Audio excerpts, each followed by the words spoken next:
Le jardin de Balata, c'est un endroit extraordinaire. Alors, il a été ouvert au public en 1986, mais il y a quand même eu pas mal d'années de préparation de la part de Jean-Philippe Toz, le concepteur de cet endroit.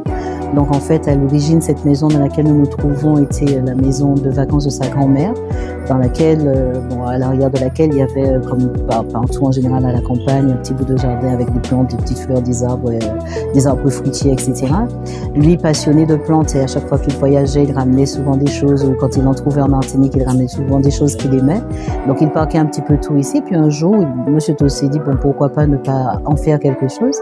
Et donc, quand il a repris cette habitation, il a commencé à réaliser des sentiers pour planter, pour aménager, mais faire quelque chose de sympathique qui lui plaisait à lui. Et puis en fait, chemin faisant, ses amis, voyant que ça prenait forme et que c'était vraiment beau, ont commencé à ramener d'autres personnes, etc. Et puis bon, un jour, il a fallu organiser pour que ça devienne un endroit en règle pour visiter, pour que le public puisse visiter. Et le jardin de Balata a ouvert ses portes en avril 1986.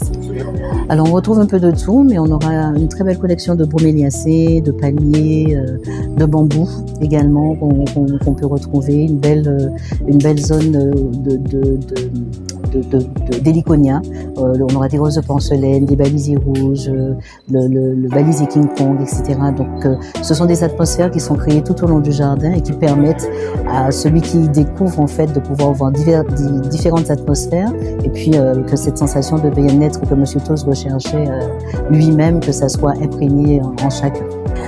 Les défis. Alors, on est dans une zone humide, dans une zone, vous voyez, le temps, il fait très beau, mais voilà. La nuit, les températures descendent, donc en fait, la mousse, les herbes, enfin, toutes ces choses poussent très très vite, donc l'entretien est quotidien. Il faut vraiment veiller à ce que ça soit toujours nickel pour ne pas que les mauvaises herbes envahissent les espaces qui ont été plantés. L'entretien des plantes en elles-mêmes, veiller à ce qu'il n'y ait pas d'apport extérieur, et puis bon, les plantes sont contrôlées, donc de ce côté-là, on est tranquille, mais on veille quand même à ce qu'il n'y ait pas de pucerons ou de choses comme ça qui viennent envahir les plantes. Veiller à la bonne tenue des arbres. Donc pareil, ils sont tous contrôlés quotidiennement, ils sont contrôlés aussi annuellement par les services compétents. Donc veiller à ce qu'il n'y ait pas de branches qui tombent, voilà. Et quand il faut élaguer, nous élagons. Voilà. En fait, l'entretien, il doit être permanent, quotidien. On doit toujours veiller à la sécurité de tous.